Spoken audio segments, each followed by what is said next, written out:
Today reading class 10 section B subject maths exercise 8.1 question 11. State whether the following are true or false. Justify your answer. Answer को justify भी करना है और बताना है true है कि फॉल्स है. The value of 10 is always less than 1. Question में कहा गया है कि 10 की वैल्यू सदैव 1 से कम होती है. ये फॉल्स है. कारण क्या है? Because some value of 10 is more than 1. कुछ वैल्यू जो 10 की है वह 1 से अधिक भी होती है. कौन सी वैल्यू 1 से अधिक होती है? एग्जाम्पल यहाँ दे दिया है. Example 10 60 equal to √3. 10 60 की वैल्यू √3 होती है. पीछे एक चार्ट दिया गया है अगले पेजों पर, उस पर आप देखिएगा 10 60 की वैल्यू जो है √3 शो की गई है.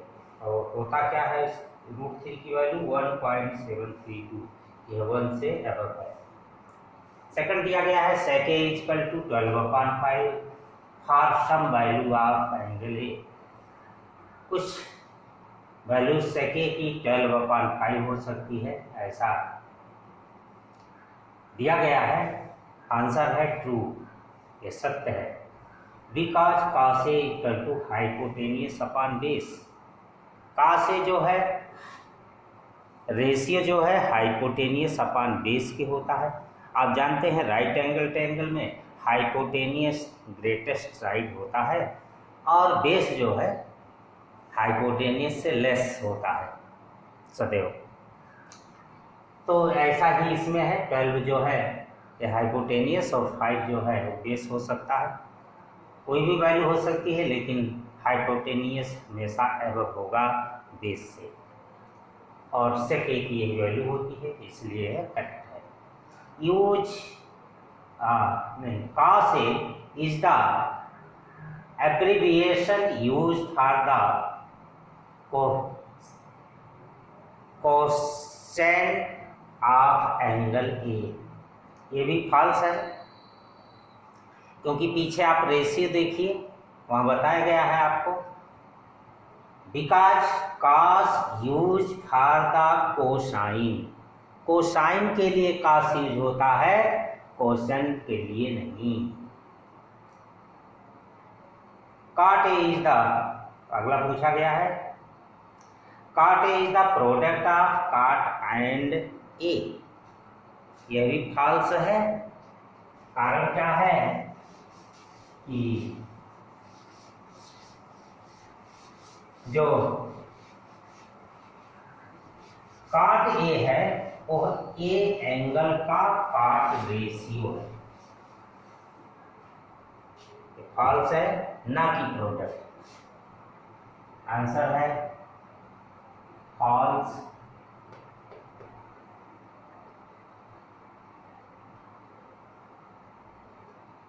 Because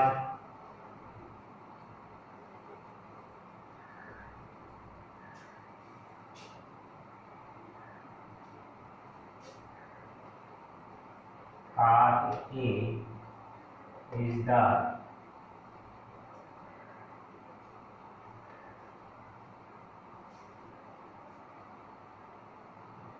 ratio of angle A.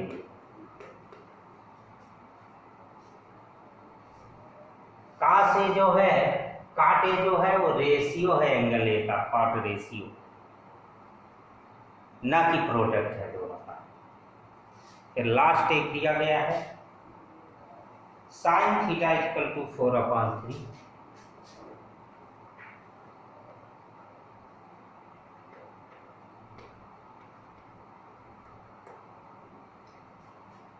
यह सेकंड टाइप का है. For some angle theta.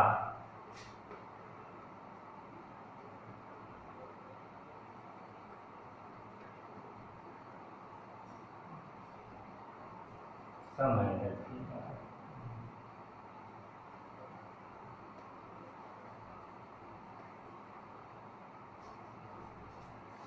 False है.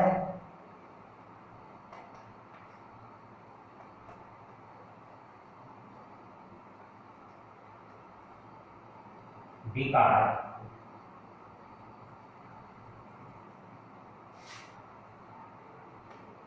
sin theta is equal to altitude upon hypotenuse।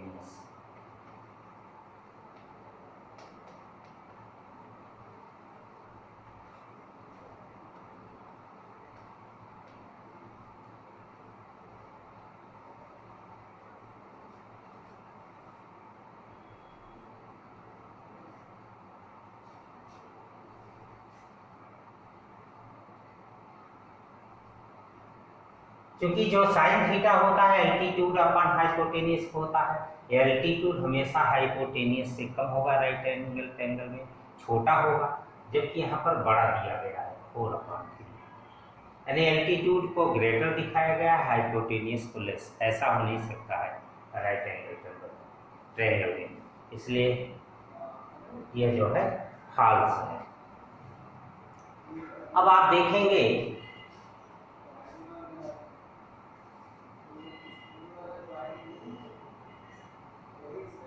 Trigonometric ratio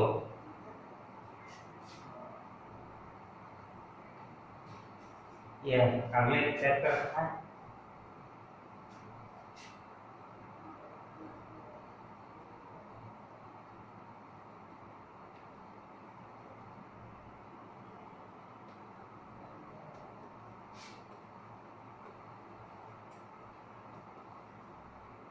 trigonometric ratio of some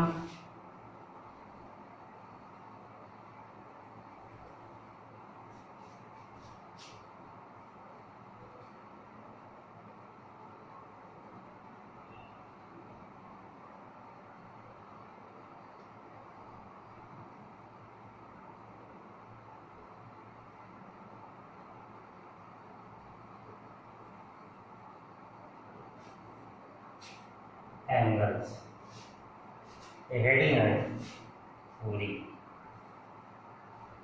trigonometric ratio of some specific angles. कुछ angles हैं ऐसे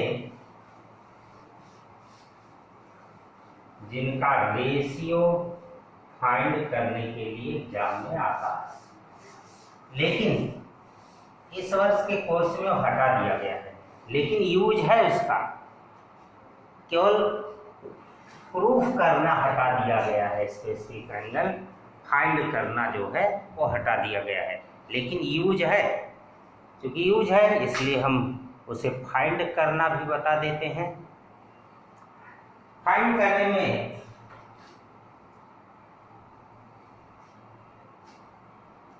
trigonometric ratio of 45 degree, पहला है trigonometric ratio of 45 degree.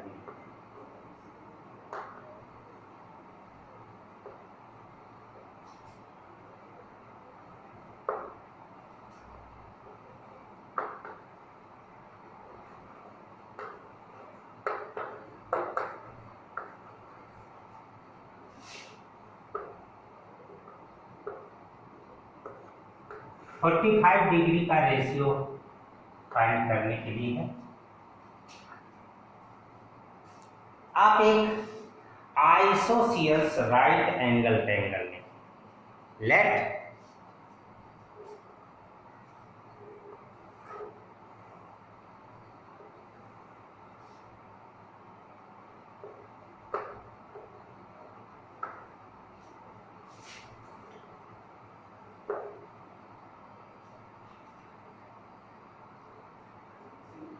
triangle ABC as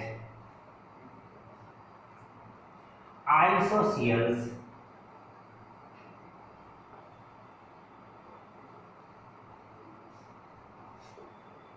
right angle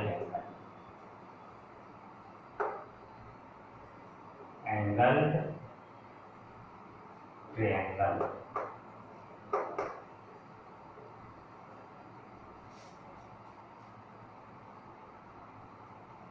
whose side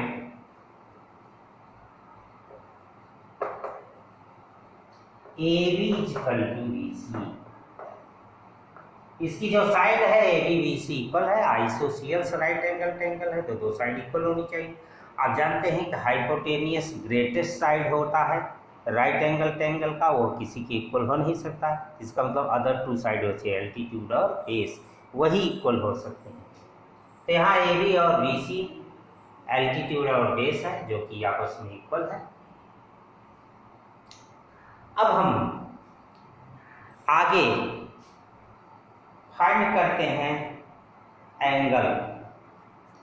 angle find करते हैं A का या C का, क्योंकि यही एक्यूट है। राइट एंगल ट्रायंगल में एक्यूट एंगल का रेशियो हम देखते हैं, तो वही हम देख रहे हैं। Right angle triangle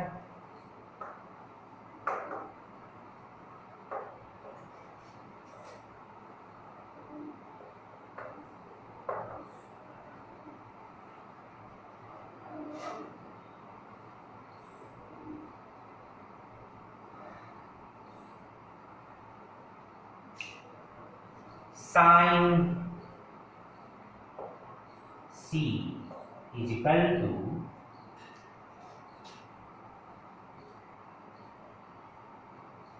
altitude upon hypotenuse. अब चूंकि यह दोनों साइड इक्वल है, इसे हम x सेलेक्ट कर लेते हैं, इसे भी x सेलेक्ट कर लेते हैं।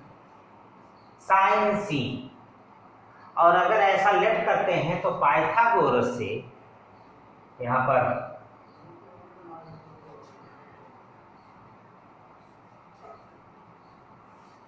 पहले पाइथागोरस यूज कर लीजिए। By Pythagoras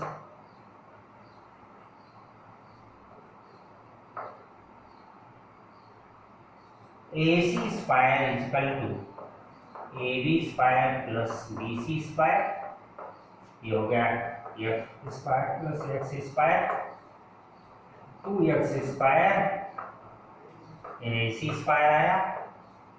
AC equal to x root 2।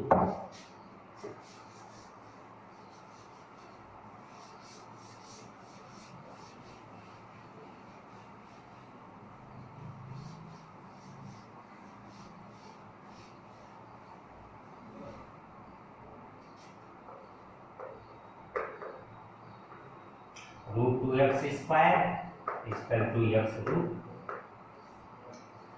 अब हम साइन थीटा निकालते हैं। Then sine C is equal to AB upon AC।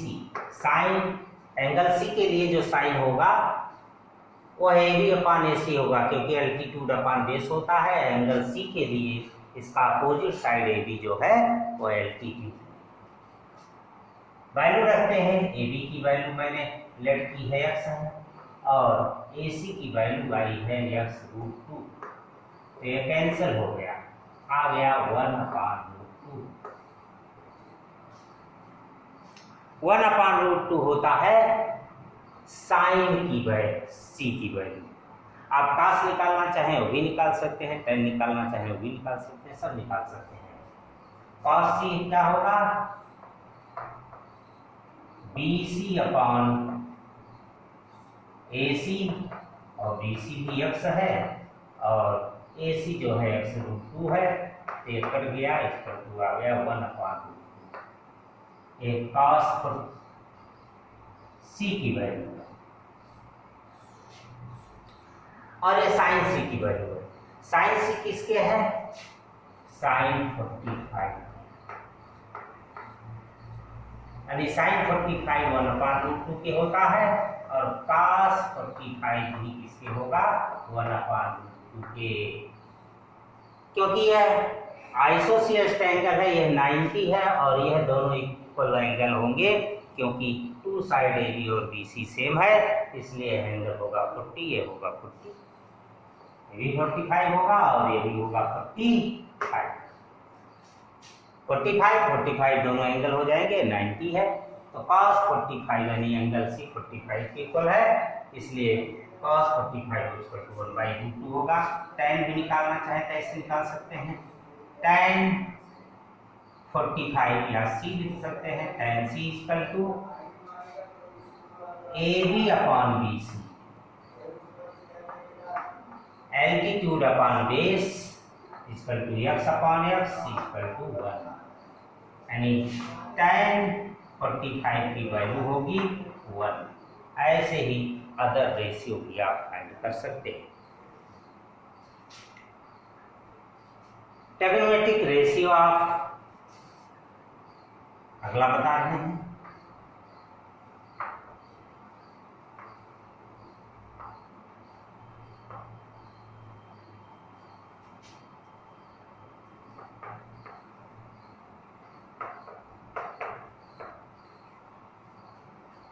Thirty degree, अब 30 डिग्री में फाइंड करने चल रहा हूं ट्रिग्नोमेट्रिक रेशियो।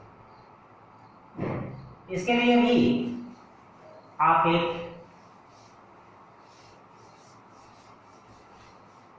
ट्रायंगल लीजिए और ट्रायंगल लेते हैं इक्विलैटरल ट्रायंगल, क्योंकि आप जानते हैं कि इक्विलैटरल ट्रायंगल में ईच एंगल 60 डिग्री होता है।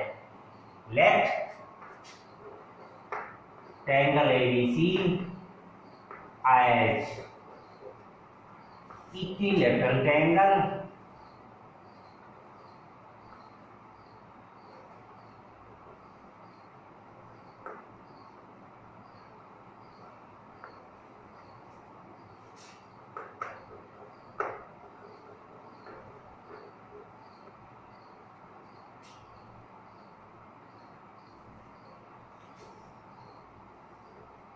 whose sides AB is equal to BC is equal to CA is equal to X। इसे हम x लेट कर ले रहे हैं, प्रत्येक साइड इसकी x है, और इक्विलैटरल ट्रायंगल लेते हैं। ये इक्विलैटरल ट्रायंगल हो गया ABC, जिसके तीनों साइड सेम है, और हम यहां से A से परपेंडिकुलर लाइन ड्रा करते हैं। Now draw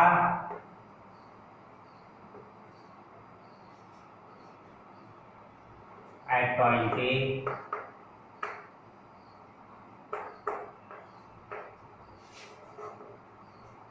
draw AD perpendicular BC। AD को AD ड्रा करते हैं A से, जो BC पर परपेंडिकुलर है, और जब परपेंडिकुलर लाइन ड्रा कर देंगे तो यह एंगल जो है वो 60 है। ये भी 60 था, यह भी 60 था टोटल, लेकिन जो एंगल ये है वो डिवाइड हो जाएगा 2 इक्वल एंगल पार्ट में। ये 30 और 30 हो जाएगा। साइड मैंने x लेट की है, तो यह x है, यह x है, और यह BD जो है वो x/2 हो जाएगा, और DC भी x/2 हो जाएगा, क्योंकि पूरा साइड BC जो है वो x के ऊपर है।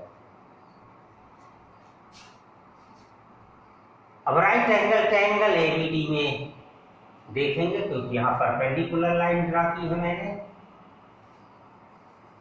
Now in right angle triangle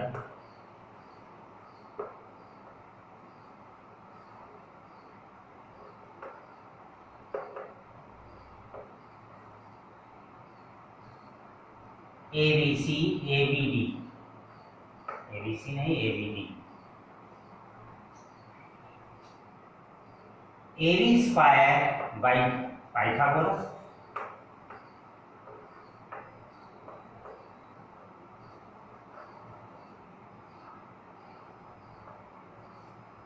AB square equal to AD square plus BD square.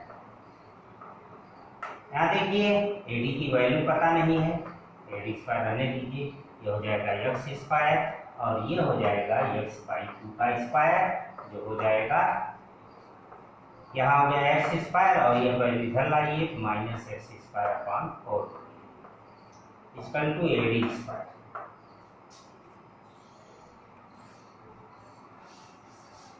आगे सॉल्व करने पर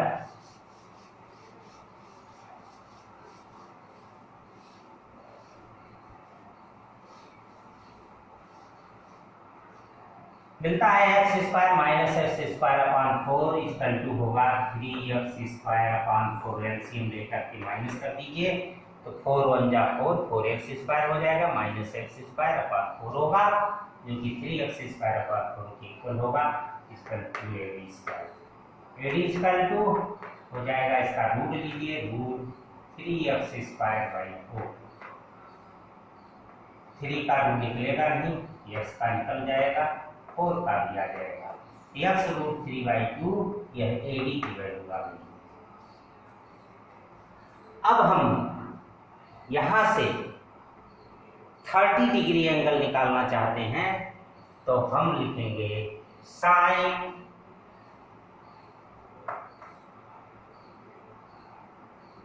BAD, angle BAD equal to होगा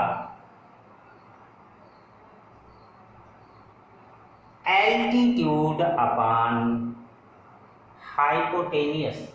तो इस एंगल 30 के लिए BD जो है वह एल्टीट्यूड है, AB जो है वो हाइपोटेनियस है। तो BD upon AB equal to, BD की वैल्यू है x/2 और AB की वैल्यू है x। यह हो जाएगा x/2x, x कैंसल होगा, इक्वल टू 1/2। इस साइन 30 की वैल्यू है, साइन 30, क्योंकि वही एंगल 30 के है। cos 30 भी निकालना चाहे निकाल सकते हैं। cos 30 इक्वल टू होगा बेस अपॉन हाइपोटेनियस। तो एंगल 30 के लिए इस एंगल 30 का एडजेसेंट साइड है AB और AD, तो AB तो हाइपोटेनियस है, लॉन्गर साइड है, AD जो है इसका क्या होगा, बेस। तो होगा AD अपॉन AB और AD की वैल्यू मैं निकाल चुका हूँ, x√3/2 होता है और AB क्या है, x है, तो x x√3/2 इक्वल टू हो जाएगा x√3/2x, x कैंसल हो जाएगा, √3/2। ऐसे ही आप tan भी निकाल सकते हैं, 30 सब कुछ। इसी सेम सिस्टम से यही सब कुछ लिखें, आप यही निकालें AD²। आप tan 60, sin 60, cos 60, sec 60, cosec 60 की भी वैल्यू फाइंड कर सकते हैं, क्योंकि एंगल 60 है, यहाँ पर एंगल 60 है, इसलिए आप जब एंगल B के लिए साइन फाइंड करेंगे तो AD/AB होगा, cos फाइंड करेंगे तो BD/AB होगा, tan फाइंड करेंगे तो AD/BD होगा, ऐसे ही cot फाइंड करेंगे BD/AD होगा, उसकी वैल्यू रख करके cos 60, sin 60, tan 60, sec 60 और cot 60, cosec 60 की वैल्यू भी आप फाइंड कर सकते हैं। आज इतना ही। कल से आप जो है एक्सरसाइज 8.2 सॉल्व करेंगे।